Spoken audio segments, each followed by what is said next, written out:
네, 여러분들 저기 이어서 진행하도록 하겠습니다. 자, 우리 페이지 11페이지 보시면 3번 우편물의 접수, 자, 이 파트부터 시작하도록 하겠습니다.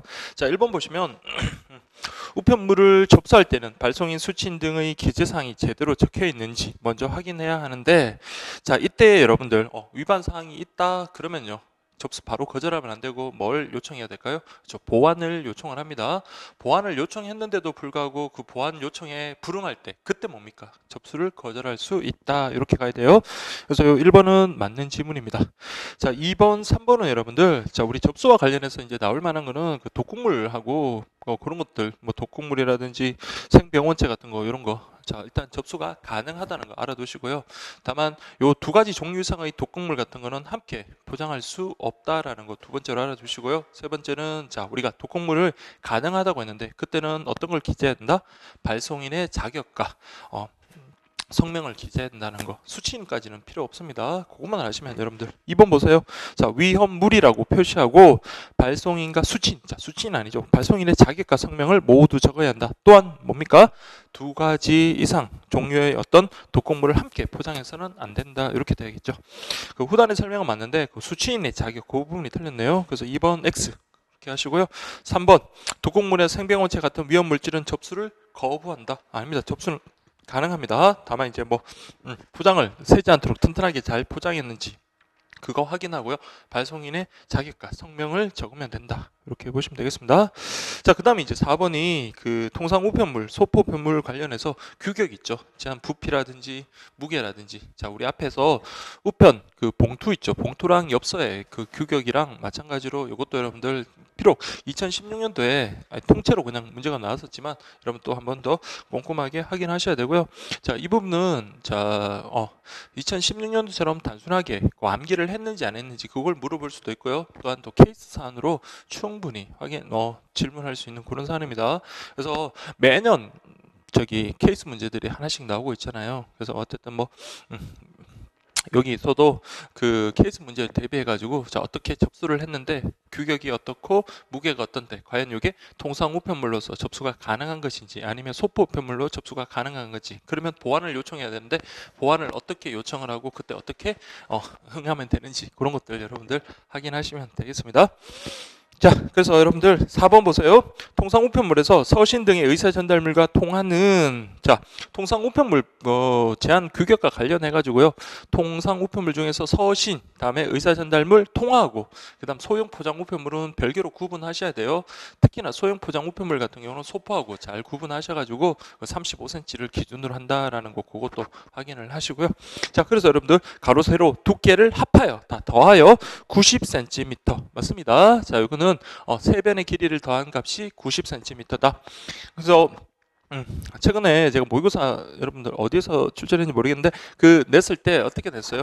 자, EMS 프리미엄 서비스 같은 경우는 부피를 어떻게? 자, 419cm고요.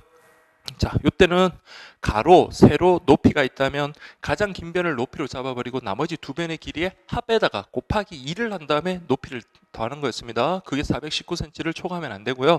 자, 우리 여기 있는 통상 우편물, 소포 우편물의 부피를 잴 때는 그냥 가로, 세로, 높이 세 변의 길이를 더하면 된다는 거. 양자를 좀 구분하십시오. 그래서 이거 90cm 원통형은 지름의 2배와 길이를 합하여 1m의 제한이 있고 라고 되어 있습니다. 자, 그래서 여러분들 잘 보셔야 될 게 원통형 같은 경우는 자, 또 말씀드렸지만 자, 이게 원통형이죠. 원통형 같은 경우는 이게 뭡니까? 이게 지름이잖아요. 자, 우리 단순히 그 직육면체라고 할 때는 아까 우리 부피 될 때 가로 세로 높이를 그냥 단순히 세 변을 더했다면 지금은 지름의 2배니까 위에 아래 이렇게라고 보시면 되겠죠. 그러니까 지름의 2배랑 그 다음에 뭘 더한다고요? 그렇죠. 높이를 더해야 됩니다. 그래서 이렇게 높이.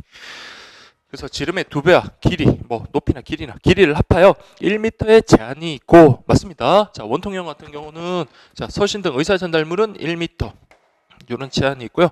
다음 소형 포장물 같은 경우는 35cm 미만이어야 되고 제가 아까 1교시 때 지금 생각해 보니까 35cm 이하라 그랬는데 이하가 아니라 35cm 미만입니다. 미만. 자, 35cm 미만.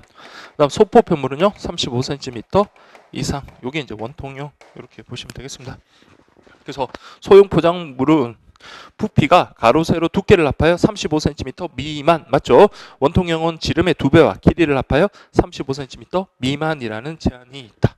시험에 절대 이렇게 긴 지문은 나오진 않겠지만 여러분들이 이걸 잘 정리했는지 그걸 갖다 잘 정리했는지 그걸 확인하려고 그렇게 냈던 거니까 여러분들이 그 표로 되는 걸 갖다가 우리 지문화 됐을 때 그것도 잘 적용을 해야 됩니다. 그래서 이거는 맞는 지문이네요. 자, 그다음 통상 우편물 같은 경우, 자, 소포편물. 그래서 여러분들 일단 무게는 뭐 부피도 중요하지만 무게는 더 중요하죠. 통상 우편물의 무게 제한은요 2g부터, 우리 아까 엽서 같은 경우에 2g에서 5g 했죠. 그래서 통상 우편물은 2g, 최소 2g, 최대 6,000g, 즉 6kg입니다. 2g에서부터 6,000. 소포 우편물은요, 자, 이거는 30kg. 다만 통상 우편물은 2g에서 6,000g이기는 하지만, 자, 뭐 달력, 다이어리 같은 거, 자, 우리 요금 감액을 받지 않는 거는요 800g. 다음에 요금 감액을 받는 거는요 1,200. 그 다음에 자, 여기 통상 우편물이라도 국내 특급 같은 경우는 30kg이다 라는 거, 그거 여러분들 잘 기억을 해 주십시오. 자, 그래서 여러분들 보시면 자, 5번 보세요. 통상 우편물 요금 감액을 받지 않는 서적, 다이어리, 달력 같은 거는요 감액을 받지 않는 거는 1,200이 아니라 800으로 가고요. 요금 감액을 받는 거는요 1,200 이렇게 가야 되죠. 그래서 1,200이 아니라 800g이다 이렇게 가면 되겠습니다. 자, 6번 국내 특급의 경우, 통상 우편물의 경우에도 소포 우편물과 마찬가지로, 자, 원래는 2에서 6,000g이지만 국내 특급, 즉 당일 특급, 2일 특급 같은 경우는 소포 우편물과 마찬가지로 30kg이다 이렇게 가야 되죠. 그래서 6번은 5. 7번 통상 우편물은 최소 2g, 최대 6,000g의 무게 제한이 있으나 소포 우편물은요 30kg 이렇게 가야 되겠네요. X. 8번 소형 포장 우편물과 소포 우편물의 경우 원통형은 그랬네요. 자, 원통형 같은 경우 여러분 이렇게 보시면 돼요.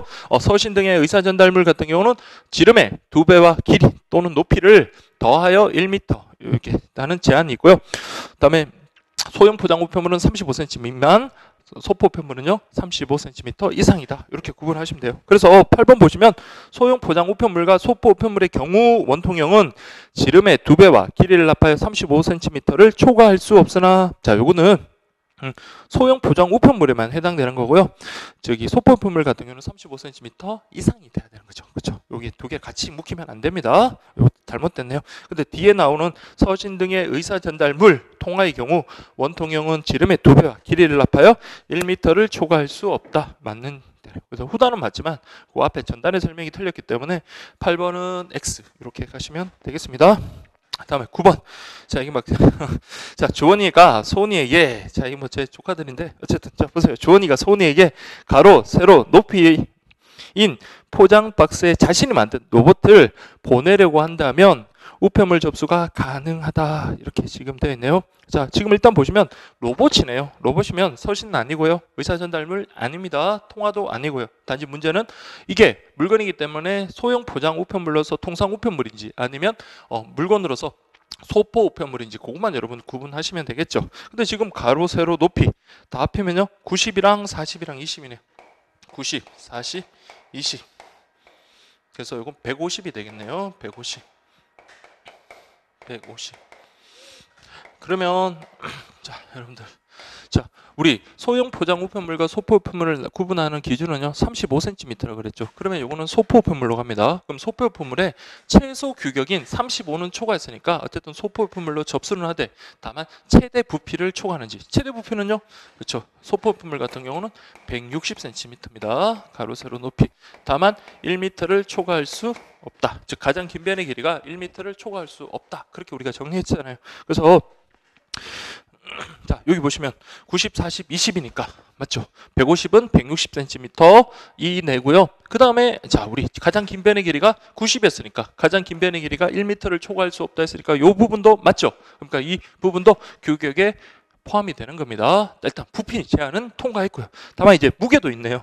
무게 보시면 15kg 했는데 아까 우리 소포 우편물 같은 경우는 30kg이다 그랬잖아요. 그러면 여기도 맞는 질문입니다. 그래서 우편물 접수가 가능하다.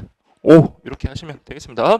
그래서 9번은 제가 되게 간단한 지문을 이렇게 냈는데 조금 더 꼬아서 복잡하게 내더라도 여러분들이 기본적인 그 개념을 정확하게 알고 있다면 어떻게 변형이 되더라도 충분히 풀 수 있습니다.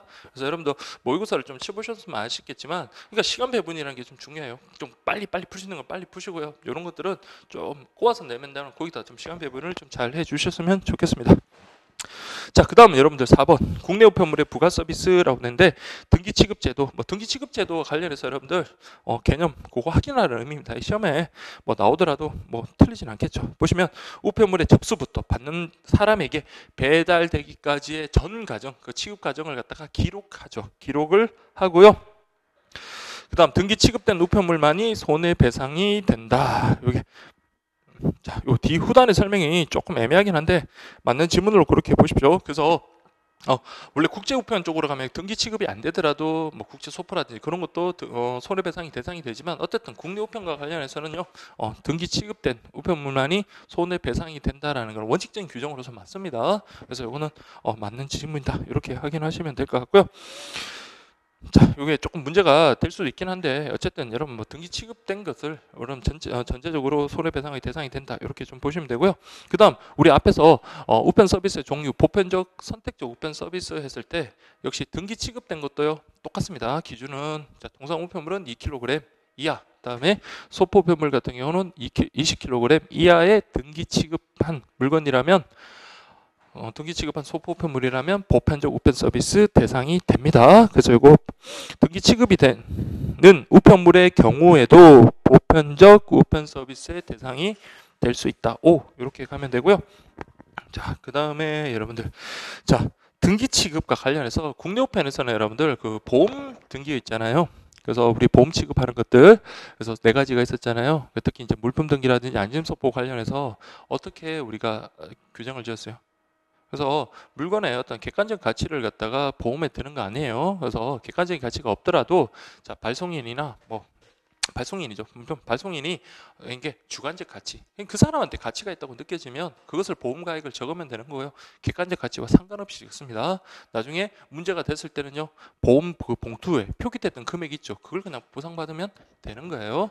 그래서 등기 취급이 대상이 되기 위해서는 객관적으로 가치가 있는 것으로 인정돼. 자, 이게 아닙니다. 주관적으로 가치만 있어도 충분합니다. 그래서 우리 뭐 오래된 사진이라든지 오래된 연애 편지, 그리고 오래된 뭐 다쓴 기프트 카드나 이런 것들은 객관적인 가치는 없을 수도 있어요. 그렇지만은 보험 취급의 대상이 된다 그랬잖아요. 그래서 이거는 주관적 이렇게 가면 되고요. 대표적으로 통화, 기준품, 각종 증명 취급 우편물 등이 대상이 된다. 뭐 후단의 설명은 맞는데 어쨌든 저 3번에는 주관적 이렇게 가야 되고요. 그다음 4번 보세요. 계약 등기 우편 제도란 등기 취급을 전제로, 자, 이 개념 여러분들 좀 확인하세요. 등기 취급 전제, 우체국장과 발송인이 계약을 체결하고, 계약이니까 그러면 등기를 전제, 계약 등기. 그러니까 당연히 등기 취급을 전제로 계약을 해야 되겠죠. 자, 근데 요 부분 좀 알려보십시오. 제가 그 오늘 그 실강반 그 관련해 가지고 문제풀이고 쭉 문제를 갖다가 제가 한번 쭉 풀어봤는데, 그때 여러분들 요 지문을 갖다가 제가 예전에 한번 냈던 것 같더라고요. 자, 배달 결과를 발송인에게 자, 어떻게 알려주는 거예요? 요 체크하십시오. 전자적인 방법 등으로 알려주는 부가취급 제도. 그래서 계약 등기 우편 제도와 관련해서는 여러분들 그 개념 있죠. 그래서 이거는 발송인에게 알려주는 서비스까지 있다라는 거, 그거 여러분들 확인하십시오. 그래서 전자적인 방법으로 알려주는 부가취급 제도를 말한다. 맞는 겁니다. 자, 개념 한번 확인하는 차원에서 지문 냈던 거고요. 다음 5번 보시면 통상 우편 기본 요금의 10배 미만인 경우는 일반형으로 계약 등기 우편 제도를 이용할 수 있으며, 통상 우편 기본 요금의 10배 이상인 경우는 맞춤형으로 이렇게 이용할 수 있다라고 되는데, 자, 제가 시험에서 뭐 칠판에 다 적지는 못하겠고, 자, 계약 등기 하면 여러분들이 자, 기억할 게 무슨 형? 자, 일반형, 그 다음에 맞춤형 이렇게 되어 있었죠. 그래서 지금 첫 번째 지금 나온 게 뭡니까? 통상 우편 기본 요금의 10배를 기준으로, 10배 미만이냐 이상이냐, 요거는 10배 미만, 요거는 10배 이상 이렇게 돼 있죠. 그 다음에 한 번에 어떤 발송 물량, 그리고 월 발송 물량과 관련해 가지고 여러분 어떻게 구분했었죠?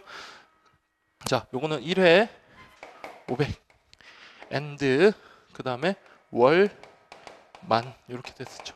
만통 이상이어야 된다. 두 가지 요건이 다 충족돼야 돼요. AND입니다.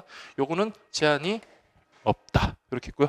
요거는 무게 요금을 따르고요. 요거는 표준 요금 체계를 따른다. 요것만 여러분 표만 잘 기억하시면 지문화 되더라도 충분히 맞출 수 있습니다. 자, 이렇게 정리하시고 관련되는 것들 한번 풀어보겠습니다.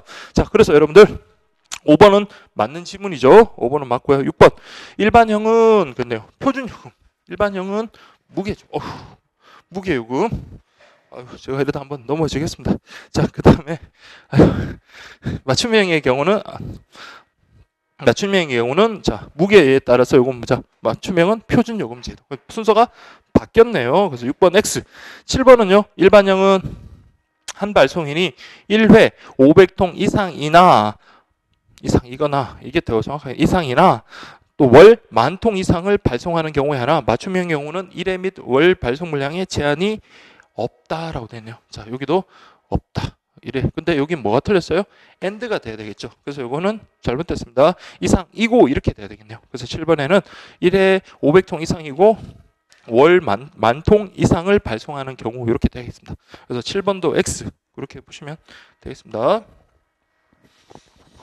자, 그 다음에 이제 8번부터는 여러분들 보험 취급고 관련되는 내용들인가요? 그래서 보험 통상에는 보험 취급하는 때 보험 통상에는 세 가지가 있었죠.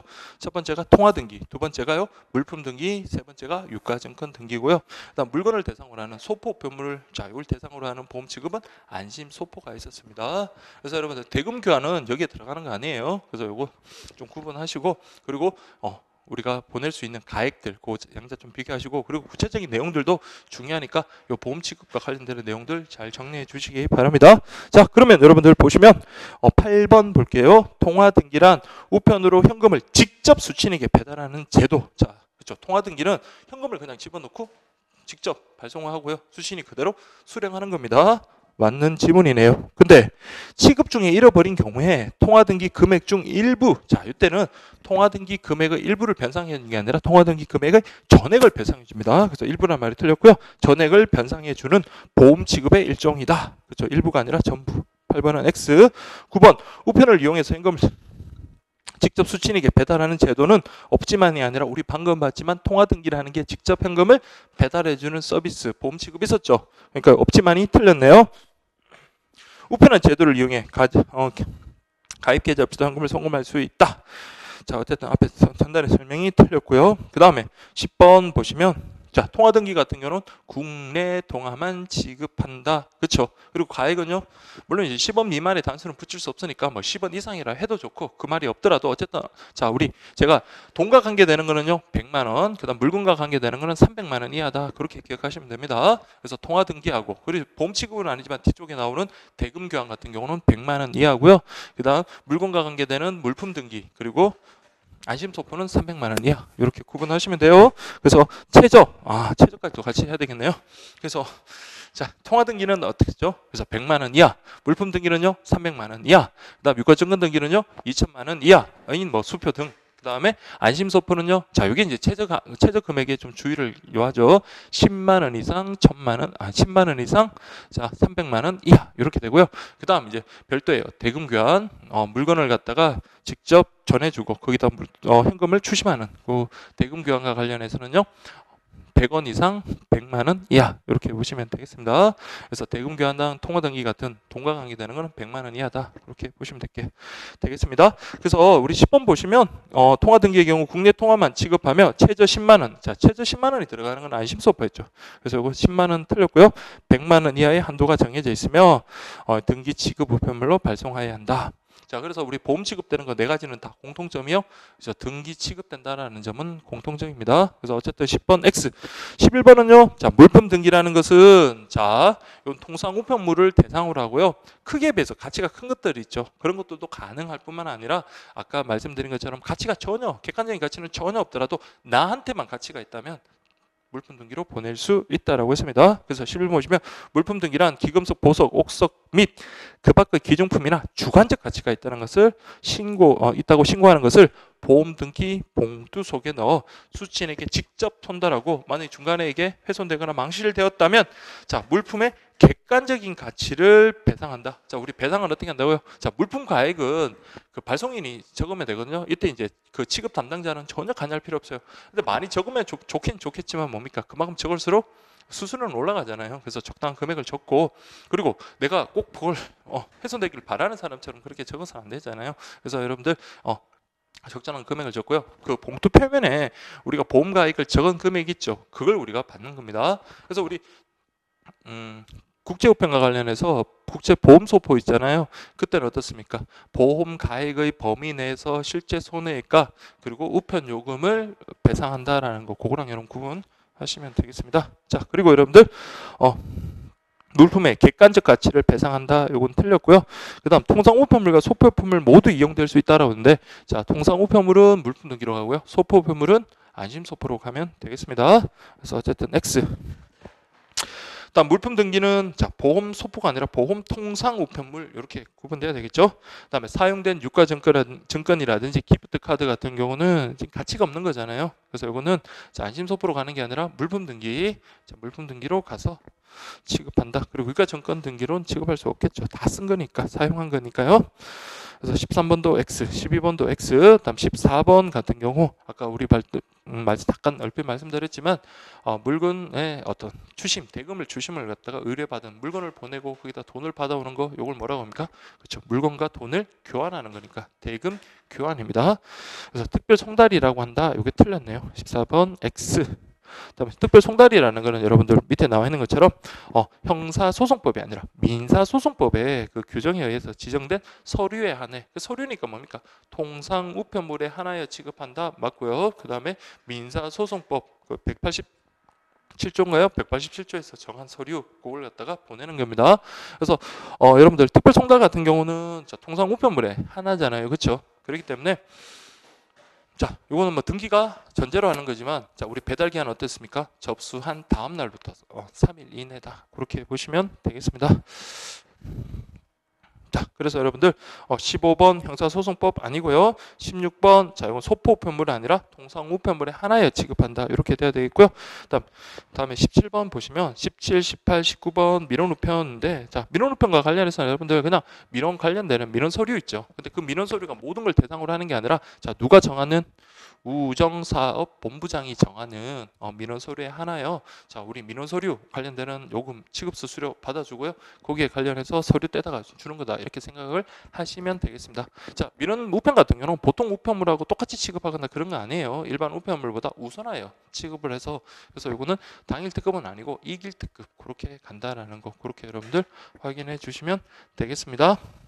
자, 그리고 원칙적으로는 취급 수수료가 여러분 5,000원의 한도예요. 그렇지만 그 민원 서류 수수료가 5,000원 넘어가면 예외로서 5,000원 더 받을 수도 있다라는 거. 그리고 만약에 잔액이 남았다, 그럼 그 안에다가 현금을 넣어서 그렇게 주기도 한다라는 거지. 그렇게 뭐 어떤 특정한 주제가 나오면 한 번에 쭉 이렇게 여러분들이 정리를 할 수 있으면 제일 좋겠죠. 뭐 안 되더라도 객관식 지문 보고 또 맞출 수 있으면 되긴 하겠지만 원래 원칙적으로는 그렇게 여러분들이 정리를 쭉 하시고 그 다음에 이제 문제 보시면 자.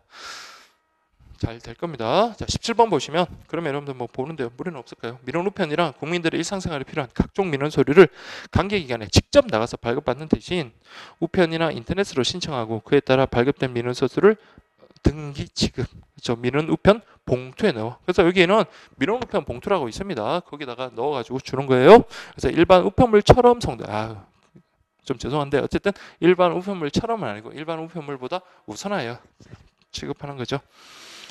그래서 요거는 X 보시고요. 18번 보시면 자, 요때 보세요. 왕복 우편 요금하고 부가 취급 수수료를 접수할 때 미리 받는다. 자, 미리 받는다 체크를 하시고요. 미리 받고요. 그 다음에 누가 우정사업본부장이 정해서 고시하는 민원 서류에 한정한다. 요거는 전국적인 통일을 기한다라고 생각을 하시면 되겠습니다. 그래서 민원 우편과 관련해서는 우정사업본부장이 나중에 특급과 관련해서는 관할 지방 우정청장이 그렇게 구분하시고요. 19번 보시면 민원 우편의 경우 민원 발급 수수료의 송금액은 5,000원을 한도로 제한하며 그 송달은 자 어떻게 해요? 당일 특급이 아니라 이길 특급 이렇게 구분하시면 되겠습니다. 그래서 이거는 X. 그래서 17번 X, 18번 O, 19번 X 이렇게 가면 되겠고요. 그 다음에 20번부터 22번까지인데, 자, 대금 교환. 자, 여러분들 대금 교환에서 여러분들 잘 알아두셔야 될 거는, 자, 뭐를 대상으로 한다? 물건을 대상으로 합니다. 소형 물건을 대상으로 하고요. 그리고 통상 우편물에 대한 대금 교환은 2011년이었나요? 그때 폐지됐기 때문에 지금은 물건의 하나예요. 대금 교환의 대상이 된다 하면 맞는 지문입니다. 근데 만약 서류라는 말이 나오는지 서신이라는 말이 나오면 그건 무조건 틀린 거예요. 자, 그렇게 보시고, 아까 우리가 봤지만 여러분들 요거는, 자, 가액이 어떻게 해요? 100원 이상.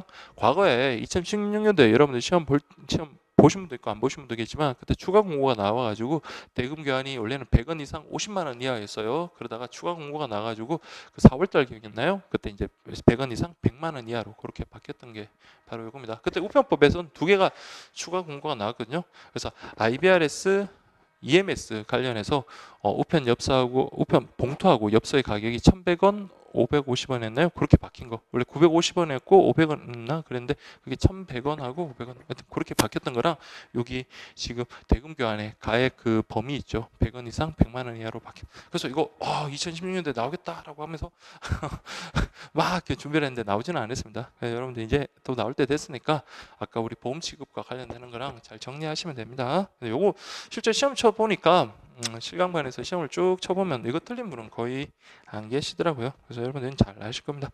자, 그 다음에 그리고 대금 교환은 아까 물건을 대상으로 한다. 다만 물건이라도요, 그렇죠, 상품의 견본이나 모형은 그 취급 대상이 아니다라는 거, 그것만 구분하시면 돼요. 왜요? 물건을 갖다 주고 대금을 받는 것을 목적으로 하는 거지, 견본이나 모형 같은 경우는 대금으로 교환하는 그 성질의 것이 아니잖아요. 그렇죠? 그래서 여러분들 그렇게 정리하시면 되겠습니다. 자, 그래서 20번 보세요.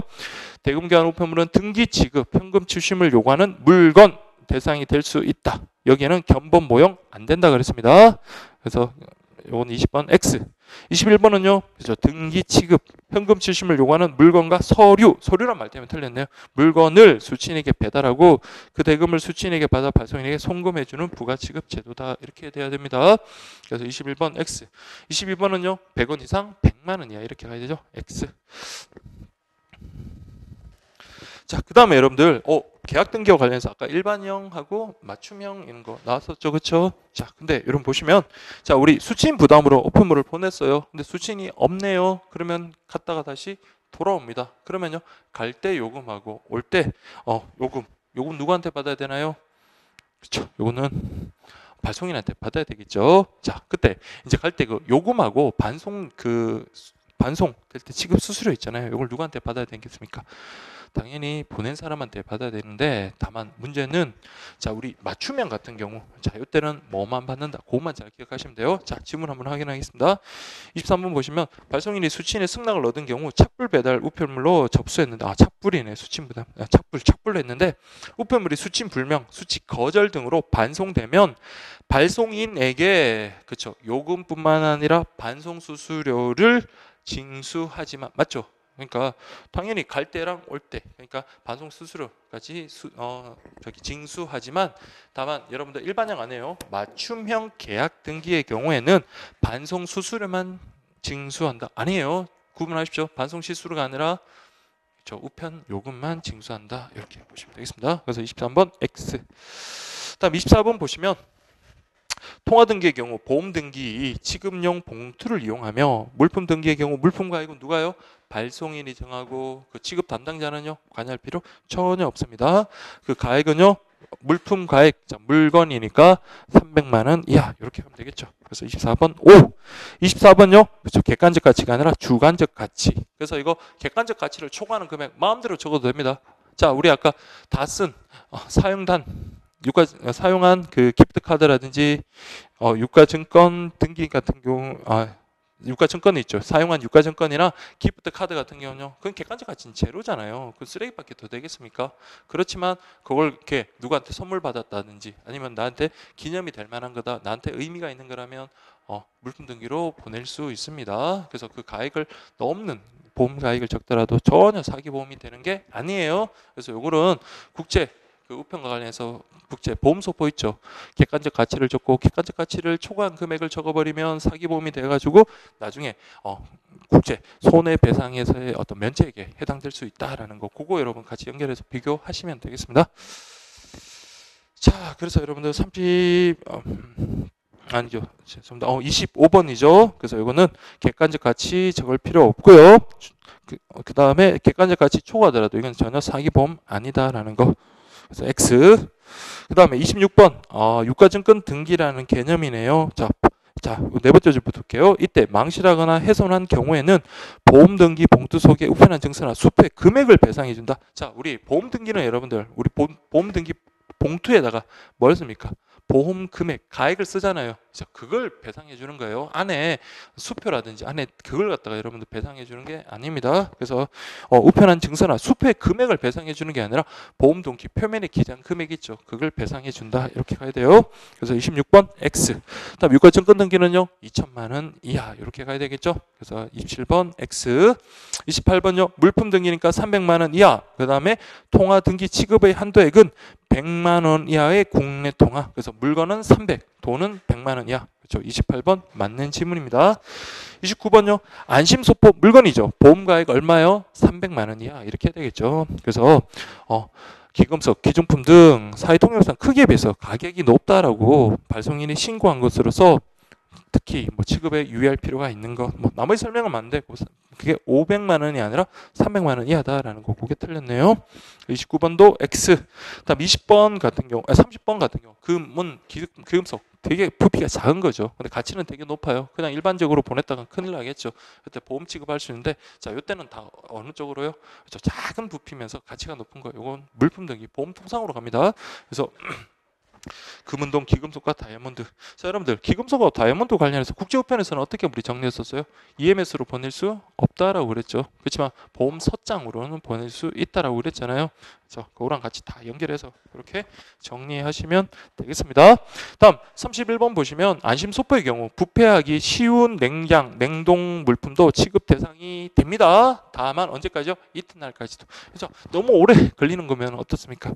중간에 다 상해버리고 다른 물품까지 피해 줄 수 있는 거니까 이튿날까지, 당일이 아니라 이튿날까지 도착이 가능한 지역이어야 한다. 이렇게 가면 되겠습니다. 31번 X, 32번도요. 보낼 수 없다가 아니라 보낼 수 있다가 이제 X 이렇게 가면 되겠습니다. 다음 안심소포, 요거는 자, 보험소포라 그랬습니다. 보험소포 가액은요. 자, 최대 가액을 좀 조심하셔야 돼요. 10만 원 이상 300만 원 이하. 맞네요.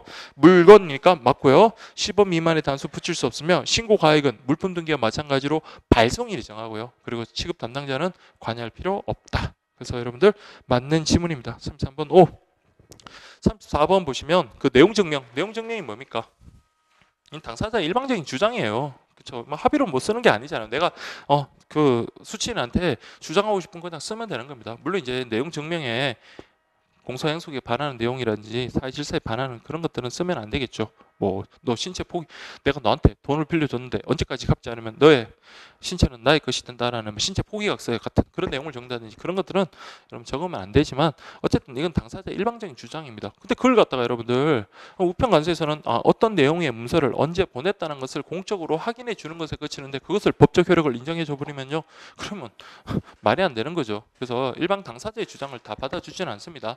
다만 자, 그러한 내용 증명 우편을 보냈음에도 불구하고 수취인이 어떤 대응도 하지 않았다. 자, 후일 우리 재판에서 유력한 증거로서 사용될 수는 있고요. 근데 실제 또 내가 채권자가 채무자한테 어떤 이행을 갖다가 변제 이행을 촉구하는 의미로서 써서 채무자에게 어떤 심적인 어떤 압박이 가할 수도 있습니다. 그래서 이거 잘못하다가는 내가 소송 당하겠는데, 소송 당하면 내가 빌린 게 분명하고 안 갚은 게 분명하다면요, 소송에서 내가 질 게 분명하고 또 심지어는 뭐 변호사 비용이라든지 소송 비용과 관련해서 더욱더, 그러니까 빌린 돈보다도 더 부대적인 비용이 더 많이 들 수 있으니까 빨리 돈 갚아야겠다라는 어떤 심리적 압박으로 작용될 수는 있는 겁니다.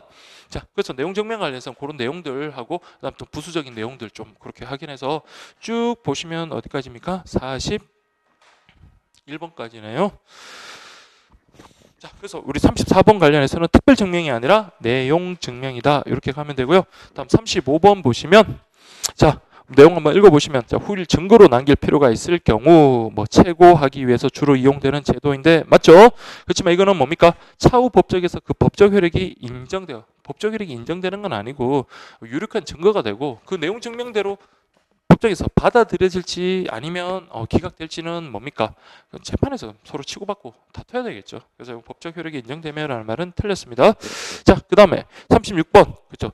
등본, 원본 둘 다 뭡니까? 양면 작성 가능합니다. 그래서 등본과 달리라는 말은 틀렸어요.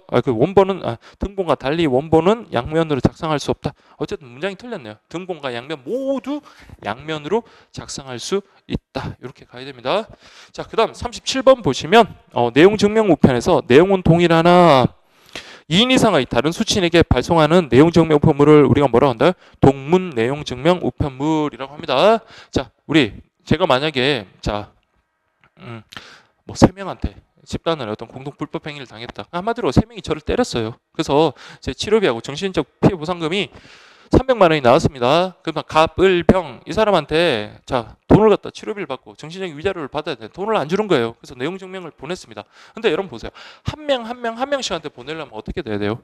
우리 원래 내용 증명 우편이라는 게 원본은 수취인에게 보내고 그다음에 등본은 우체국에서 항부 보관하고 발송인 항부 보관하잖아요. 그러면 3명의 수취인이다. 그러면 9통의 문서를 작성해야 되잖아요. 그렇죠? 각 3통씩 해가지고. 근데 내용 증명 우편 만약에 써버리면요. 그렇죠. 문서 자체에 어떻게 하면 됩니까? 각 원본을 갖다가 수취인에게 하나, 둘, 셋 주고요. 발송인이 하나 보관하고 있고, 그다음 우체국에서 하나 보관해서 5통이면 충분하는 거잖아요. 그래서 내용 증명 우편이란 동일한 내용인데 2명 이상의 어떤 수취인에게 보내는 거다. 그 대신 원본은 우리 수취인에게 각각 보내고 등본과 관련해 등본은 우체국과 발송인이 보관한다. 이런 정도만 이해를 하시면 됩니다. 그래서 동문 내용 증명 우편 같은 경우는 원래 내용 증명 우편은 주소 성명 이런 것들 겉과 속이 같아야 돼요. 즉 봉투에 있는 주소 성명과 내용 증명 그 문서 있죠. 문서 내용에 그게 같아야 됩니다. 그래서 우리가 주소 변경 청구할 때 이게 내용 증명일 때는요. 주소 변경 청구가 허용되지 않잖아요. 원칙적으로. 대신 이제 아예 뭡니까? 안에 내용까지 다 바꾸면 같이 동일하게 수정하면 모를까요? 그래서 우리 뒤쪽에 주소 변경 청구가 허용되지 않는 뭐 예외적인 경우 해가지고 특내 선외 냉완 뭐 해가지고 제가 뭐 두 문자가 6가지 뭐 그렇게 썼던 거 있잖아요. 이번 새로 들어온 거. 그런데 동문 내용 증명 우편이면 어떻습니까? 아무튼 내용 증명의 문서 수를 줄일 수 있는 거겠죠. 그래서 원본을 각각 수취인에게 보내고 등본 한 통만 그 수취인이 여러 명이라도 등본 한 통만 우체국 그리고 발송인이 보관하면 되고요. 그리고 동문 내용 증명 우편 같은 경우는 봉투 속의 내용에 있는 주소 성명하고 봉투에 있는 주소 성명의 내용은 다를 수 있는 예외적인 경우다. 이렇게 보시면 되겠죠. 내용에는요. 그렇죠. 3명 이름이 들어가고 주소가 다르지만 봉투는요. 한 사람 이름과 한 사람의 주소가 들어가는 거잖아요. 그래서 그렇게 정리를 하시면 되겠습니다. 그래서 37번 보시면 동문 내용 세 번째 줄 보시면 동문 내용 증명을 발송한 경우에는 수취인 주소와 이름을 모두 기재한 원본 2통과 각각 수취인 앞으로 보낼 등본. 이때 이게 아니죠. 등본 2통은 우체국에 제출하지만 원본은요 각각 수취인에게 보내줘야 되는 겁니다. 그래서 순서가 바뀌었네요. 그래서 이거 원본이 아니라 등본 2통과 수취인 앞으로 보낼 원본을 제출해야 된다. 이렇게 가는 게 맞는 것 같습니다. 그래서 37번 X. 38번은요. 원본은 누가? 수취인입니다. 우체국이 아니에요. 그래서 38번 X. 39번은요. 총 3통인데 발송인은 내용 문서의 원본과 등본 2통. 그래서 원본은 수취인한테 간다 그랬죠. 그래서 38번은 맞는 지문입니다. 다음 39번 보시면 그쵸 이거 배달 증명 제도라는 거 이거 맞는 개념이죠. 수취인에게 배달 우편물을 배달하거나 교부한 경우 그 사실을 배달 우체국에서 증명하여 발송인에게 통지하는 거. 그게 바로 이런 배달 증명이다. 그렇게 보시고요. 그래서 이거 국제우편에서도 배달 증명하고 유사한 제도가 있다 해서 서식 뭐 썼나요? CN? CN 04였어요? 01이었어요? 07이었어요? CN 07이었죠. 그렇게 해서 여러분 확인하시고요. 그 다음에 41번 보시면 내용 증명에서 내용 문서의 원본과 등본의 규격은 A4지 크기 기준으로 하며 원본과 등본 모두 양면 작성할 수 있다. 원칙은 A4지 크기 그리고 원본하고 등본 둘 다 양면 작성 가능하다. 그 다음에 42번부터는 여러분들 46번까지 저기 그 국내 특급 관련되는 거네요. 그래서 국내 특급과 관련해서는 여러분들 당일 특급하고 일일 특급 잘 구분하시면 됩니다. 물론 이제 마감 시각은 틀린 분은 없더라고요. 근데 이제 요게 이제 손해배상하고 여러분들 그 지연배상 있죠. 연결해서 좀 어떤 수수료를 우리가 받는지, 요것만 받는지 아니면 특급 취급 수수료까지 받는지 그런 거 좀 확인하시고, 그 다음에 뭐 어떤 우체국에서 접수가 가능할지, 그리고 마감 시각은 언제인지 그런 것들을 좀 비교를 하시면 다른 것들 있잖아요. 그래서 우리 일일 특급 같은 경우는 자 전국의 모든 우체국에서 접수가 가능합니다. 그래서 뭐 우리 나라 정도의 어떤 뭐 교통 여건이라든지 뭐 시설 뭐 그 정도면 충분히 뭡니까 어디라도 일일 특급은 가능하다 이렇게 보시면 돼요. 다만 당일 특급 같은 경우는 너무 오지에 있으면요 큰 곳으로 나오기까지도 시간이 꽤 걸립니다. 그렇기 때문에 그때는 당일 특급은 제한될 수가 있겠죠. 그래서 모든 우체국에서 접수하는 건 아니고 관할 지방 우정청장이 고시하는 지정 고시하는 우체국에서 가능하다 이렇게 보시면 되고요. 마감 시간은요. 그렇죠. 그래서 당일 특급 같은 경우는 어디 행선지에 따라서 다를 수밖에 없겠죠. 그래서 당일 특급은 그 어디에 도착하는 행선지에 따라서 마감 시간이 달랍니다. 그렇지만 일일 특급은요. 그래서 일반 우편물 마감 시간까지 그때가 바로 일일 특급의 마감 시간이다. 그렇게 보시면 되고요. 당연히 당일 특급은 당일 20시까지 배달하는 거고, 그다음 일일 특급은 접수한 다음 날까지 배달하는 거 그렇게 정리하시면 됩니다. 자, 그렇게 보시면 여러분들 저기 42번 보세요. 저기 세 번째 줄 당일 특급은 접수한 날에 20시까지, 일일 특급은 접수한 다음 날까지. 다음 날까지라는 것은 접수한 다음 날에 24시까지 이렇게 보시면 되겠죠. 20시 아니에요. 42번 X. 43번 당일 특급은 등기 취급하는 우편물에 한정되는데 전국 모든 우체국에서 접수가 가능하면 어떻게 20시까지 도착을 하겠습니까? 그렇죠. 그러니까 일일 특급이 전국 모든 우체국에서 접수가 가능하고요. 자, 요거는 접수 가능한 우체국 같은 경우는 자 관할 지방우정청장이 지정 고시합니다. 지정 고시한 우체국에서 한해서만 접수가 가능하다 이렇게 보시면 되겠고요. 43번 X. 44번 국내 특급의 취급 지역 우체국은 자 우리 요거는 지역 사정을 제일 잘 아는 관할 지방 우정청장이 고시한다 이렇게 가시면 되겠고요. 그래서 43, 44 XX. 45번 국내 특급의 경우 통상 우편물의 제한 중량은 20kg까지고 소포 우편물은 30kg까지다. 우리 앞에서도 봤죠. 저기 통상 우편물 같은 경우는 자 몇 g에서 몇 g? 2g에서 6,000g이지만 국내 특급으로 취급을 할 경우 30kg까지 확대되고요. 이는 소포 우편물의 취급 중량하고 똑같다. 취급 제한 중량과 같다. 둘 다 30kg 이렇게 돼야 돼요. 그래서 45번 X. 다음 46번요. 그렇죠. 당일 특급 물론 이제 대도시라든지 거점 도시 뭐 그 부분은 당연히 당일 특급이 가능한데 그 도농 지역 같은 거 있잖아요. 그래서 예전에는 군 시골인데 광역시 만들면서 그걸 이제 광역시로 흡수한 거. 그래서 대구 같은 경우는 대구 달성군이라는 곳이 있거든요. 또 엄청 커요. 뭐 전직 이제 대통령 지역구기도 했던 것 같은데 거기가 맞았을 겁니다. 어쨌든 엄청 커요. 그러니까 이게 말은 대구지만은요. 그 좀 지나가면 소똥 냄새도 많이 나고 경운기도 있을 거고 그럴 겁니다. 그런데 그런 곳은 뭡니까? 대구 광역시지만은 직접 당일 특급이 제한될 수도 있다. 그렇게 이해를 하시면 돼요. 그래서 46번 보시면 당일 특급의 경우 서울시와 각 지방 주요 도시 및 지방 주요 도시를 기점으로 한 지방 도시에서 지역 내로 가는 우편물로서 관할 지방우정청장이 지정 고시하는 지역에 한정하며 행정자치부 시군 통합에 따라 기존 국내 특급 우편 취급 지역 중 광역시의 군 지역 뭐 도농 복합 지역 같은 경우는 자 취급이 제한된다. 맞는 지문이에요. 그래서 이거는 47번 보시면 기금속 기중품, 가전제품 등 안심 소포의 취급 대상인 경우 대금 교환의 취급 대상이 될 수 없다라고 되는데 자 여러분들 뭐 지문 자체로도 암기하셔도 되겠지만 아까 대금 교환은 뭘 대상으로 한다 했어요? 물건을 대상으로 하죠. 안심 소포도요? 물건을 대상으로 하죠. 당연히 그러면 대금 교환은 안심 소포의 대상이 되는 물건 등도 저기 대금 교환의 취급 대상이 될 수 있습니다. 자, 이거 좀 자신 없는 분은 지문 자체로도 좀 알아두시고요. 그래서 이거는 O가 돼야 돼. 될 수 있다가 돼야 돼요. 그래서 이거는 X 이렇게 가면 되겠고요. 그 다음에 48번 보시면 자 우리 민원 우편 같은 경우는 원래 민원 발급 수수료가 5,000원으로 제한되지만 그 민원 우편 자체의 수수료가 5,000원을 초과한 경우는 그 예외로 한다라고 했습니다. 그때 잔액이 남았어요. 그러면 그 안에다가 현금을 봉입해가지고 돌려주는 겁니다. 그래서 민원 발급 수수료 잔액을 우편화 우편안으로 봉입하며 현금을 봉입하여 발송할 수 있습니다. 현금도 가능하다라는 거 그렇게 보시면 되겠습니다. 진도가 생각보다 잘 안 나가네요. 자, 어쨌든 좀 쉬었다가 그 밖에 우편 서비스 진행하도록 하겠습니다.